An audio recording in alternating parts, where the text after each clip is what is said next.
Hello life connecting ലൈഫിൻ്റെ പുതിയൊരു അധ്യായത്തിലേക്ക് എല്ലാ പ്രിയപ്പെട്ട പ്രേക്ഷകർക്കും സ്വാഗതം. ഇന്നത്തെ വീഡിയോയിൽ ഞാൻ നിങ്ങളെ പരിചയപ്പെടുത്തുന്നത് സ്കിഡ് ഫ്യൂഷൻ എന്നൊരു ചൈനീസ് ബ്രാൻഡിൻ്റെ ഒരു കിഡിലൻ സൈക്കിളാണ്. വീഡിയോ ആദ്യമായി കാണുന്നവരാണെങ്കിൽ ചാനൽ സബ്സ്ക്രൈബ് ചെയ്യാൻ മറക്കരുത്. വലിയവർക്കും ചെറിയ കുട്ടികൾക്കും ഉപയോഗിക്കാൻ പറ്റുന്ന ഈ സൈക്കിൾ ഞാൻ വാങ്ങിച്ചത് ഞാൻ ഒമാനിൽ ജോലി ചെയ്യുന്ന സമയത്താണ്. ഇതിന് ഏകദേശം എനിക്ക് അന്ന് 45 ഒമാൻ റിയാലാണ് ചിലവായിട്ടുള്ളത്. അത് ഏകദേശം ഇന്ത്യൻ റുപ്പീസിലേക്ക് കൺവേർട്ട് ചെയ്യുമ്പോൾ അപ്പോഴത്തെ എക്സ്ചേഞ്ച് റേറ്റ് വെച്ചിട്ട് 8000 രൂപയാണ് കോസ്റ്റ് വന്നിട്ടുള്ളത്.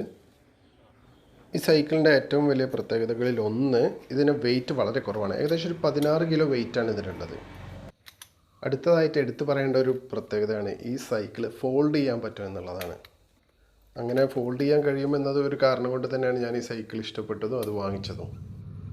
ഈ സൈക്കിൾ ഇങ്ങനെ ഫോൾഡ് ചെയ്യാൻ കഴിയുന്നത് കൊണ്ട് നമുക്ക് കുട്ടികളെ കൊണ്ട് നമ്മൾ ബീച്ചിലോ മറ്റൊക്കെ പോകുന്ന സമയത്ത് നമുക്ക് കാറിൻ്റെ ബൂട്ടിലിട്ട് വളരെ ഈസി ആയിട്ട് കൊണ്ടുപോകാൻ കഴിയുന്നൊരു സൈക്കിളാണിത്. ഇതിൻ്റെ സീറ്റ് നമുക്ക് റിമൂവ് ചെയ്യാം. മാത്രമല്ല ഇതിൻ്റെ പെഡലും ചെറിയൊരളവിൽ ഫോൾഡ് ചെയ്യാൻ കഴിയുന്നതാണ്.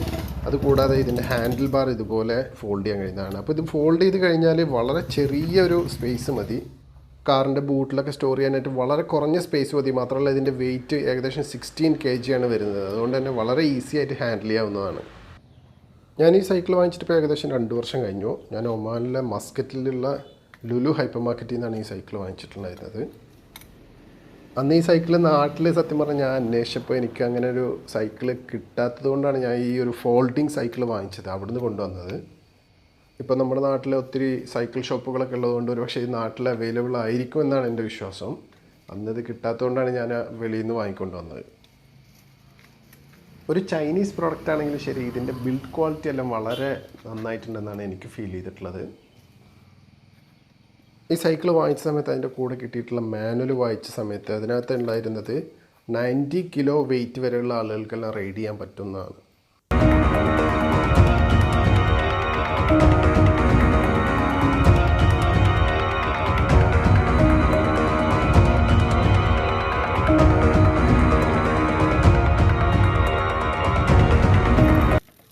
ഈ സൈക്കിളിൻ്റെ മറ്റൊരു ഫീച്ചർ എന്ന് പറയുന്നത് ഇതിൻ്റെ ഗിയർ സിസ്റ്റമാണ്.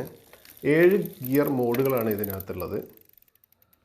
അതുകൊണ്ട് തന്നെ നമുക്ക് വളരെ ഈസി ആയിട്ട് ഈ സൈക്കിൾ റൈഡ് ചെയ്യാവുന്നതാണ്. ഇതിൻ്റെ സീറ്റിൻ്റെ ഹൈറ്റ് അഡ്ജസ്റ്റ് ചെയ്യാൻ കഴിയുന്നതുകൊണ്ട് തന്നെ ഞാൻ നേരത്തെ പറഞ്ഞ പോലെ വലിയ ആളുകൾക്കും ചെറിയ കുട്ടികൾക്കും വളരെ കംഫർട്ടബിൾ ആയിട്ടുള്ളൊരു പൊസിഷനിൽ ഇരുന്നുകൊണ്ട് തന്നെ ഈ സൈക്കിൾ റൈഡ് ചെയ്യാവുന്നതാണ്. അപ്പോൾ ഇത്രയൊക്കെയാണ് സൈക്കിളിൻ്റെ വിശേഷങ്ങൾ പങ്കുവെക്കാനുള്ളത്. ഇപ്പോൾ നമ്മൾ സൈക്കിൾ ഓടിച്ചുകൊണ്ടിരിക്കുന്നത് ഷാസിനാണ്. ആളെൻ്റെ സിസ്റ്ററിൻ്റെ മോനാണ്. ചെറിയ കുട്ടികളുടെ ഒരു കാര്യം ശ്രദ്ധിച്ചിട്ടുണ്ടോ? അവർക്കെല്ലാവർക്കും സൈക്കിളിനോട് വലിയ ഇഷ്ടമുണ്ടായിരിക്കും, സൈക്കിൾ ഓടിക്കാനും അല്ലേ. ഈ പ്രായത്തിലുള്ള കുട്ടികൾക്ക് ഈ സൈക്കിള് പെട്ടെന്ന് പഠിച്ചെടുക്കാൻ പറ്റാതെ. ഞാൻ വേറെ കാര്യം ശ്രദ്ധിച്ചതെന്ന് വെച്ച് കഴിഞ്ഞാൽ വലുതാകും തോറും നമുക്കൊരു കാര്യം പഠിച്ചെടുക്കാനുള്ള ഒരു എന്താ പറയുക, ആ ഒരു കഴിവ് കുറച്ച് കുറഞ്ഞുകൊണ്ടിരിക്കും. ഇപ്പോൾ ഫോർ എക്സാമ്പിൾ ഞാൻ എൻ്റെ നാട്ടിലൊരാൾ പുള്ളി ഒരു 50ാമത്തെ വയസ്സിൽ ബൈക്ക് ഓടിക്കാൻ പഠിക്കുന്നത് ഞാൻ ശ്രദ്ധിച്ചു. എത്ര ശ്രമിച്ചിട്ടും പുള്ളിക്കാരന് പഠിക്കാൻ പറ്റുന്നില്ല. അതിൻ്റെ കാരണം ഇത്രയേ ഉള്ളൂ, നമുക്ക് ചെറിയ പ്രായത്തിൽ ഒരു കാര്യം പഠിച്ചെടുക്കാനും അത് ഉൾക്കൊള്ളാനും ഒക്കെ നമ്മുടെ തലച്ചോറ് അതിന് പാകപ്പെട്ടിരിക്കുന്ന സമയം. അതുകൊണ്ടാണല്ലോ നമ്മൾ ചെറുപ്പത്തിലെ എല്ലാ കാര്യങ്ങളും പഠിക്കുന്നത്. ചെറിയ പ്രായത്തിൽ തന്നെ സൈക്കിൾ ഓടിക്കാൻ പഠിക്കുന്നതുകൊണ്ട് വേറൊരു ചെറിയൊരു ബെനിഫിറ്റ് എന്താണെന്ന് വെച്ച് കഴിഞ്ഞാൽ, നമ്മൾ വലുതാകുമ്പോൾ ബൈക്ക് ഓടിക്കാനോ സ്കൂട്ടർ ഓടിക്കാനോ ഒക്കെ പഠിക്കുന്ന സമയത്ത് ഈ സൈക്കിൾ ബാലൻസിങ് എന്ന് പറയുന്നൊരു കാര്യമുണ്ട്. ഈ സൈക്കിൾ ബാലൻസ് ഉള്ളവർക്ക് പെട്ടെന്ന് തന്നെ ബൈക്ക് ഓടിക്കാനൊക്കെ വളരെ ഈസി ആയിട്ട് പഠിച്ചെടുക്കാവുന്നതാണ്. ഇതുപോലെ നിങ്ങളുടെ ചെറിയ പ്രായത്തിലുള്ള സൈക്കിളുമായി ബന്ധപ്പെട്ട നല്ല നല്ല ഓർമ്മകൾ ഈ വീഡിയോയ്ക്ക് താഴെ കമൻറ്റായി രേഖപ്പെടുത്തുമല്ലോ അല്ലേ.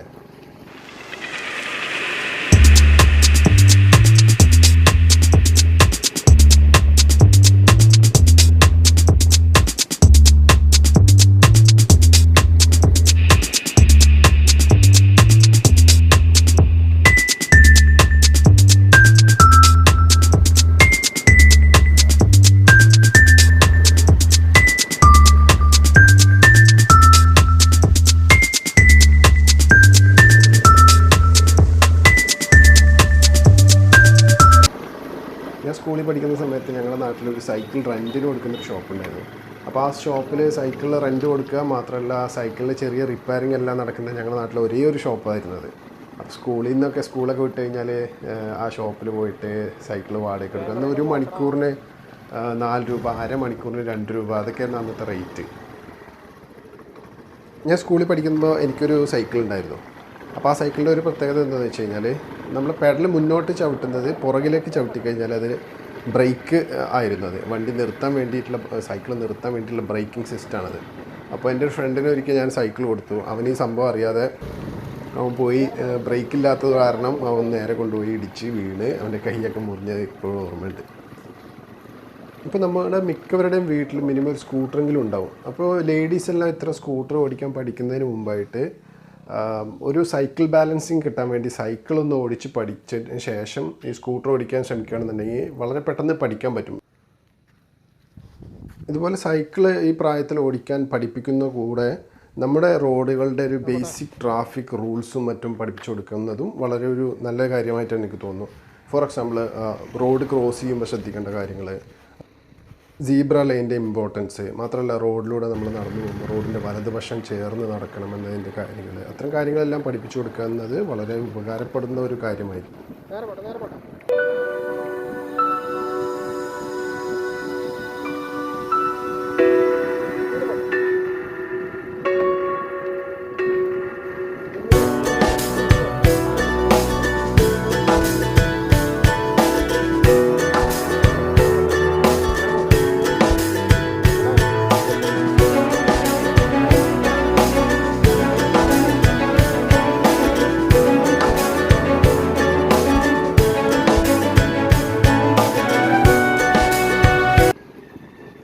ഈ വീഡിയോ നിങ്ങൾക്ക് ഇഷ്ടപ്പെട്ടെങ്കിൽ തീർച്ചയായിട്ടും ലൈക്ക് ചെയ്യുക. നിങ്ങളുടെ ഏറ്റവും പ്രിയപ്പെട്ടവർക്ക് വേണ്ടി ഈ വീഡിയോ ഷെയർ ചെയ്യുക. ചാനൽ സബ്സ്ക്രൈബ് ചെയ്യണമെന്ന് ഓർമ്മപ്പെടുത്തിക്കൊണ്ട് മറ്റൊരു വീഡിയോയിലൂടെ വീണ്ടും നിങ്ങളിലേക്ക് എത്താമെന്ന പ്രത്യാശയോടെ നിങ്ങളിൽ നിന്ന് ഇവിടെ പറയുന്നത് മറ്റാരുമല്ല, നിങ്ങളുടെ സ്വന്തം ഷാൻ. താങ്ക്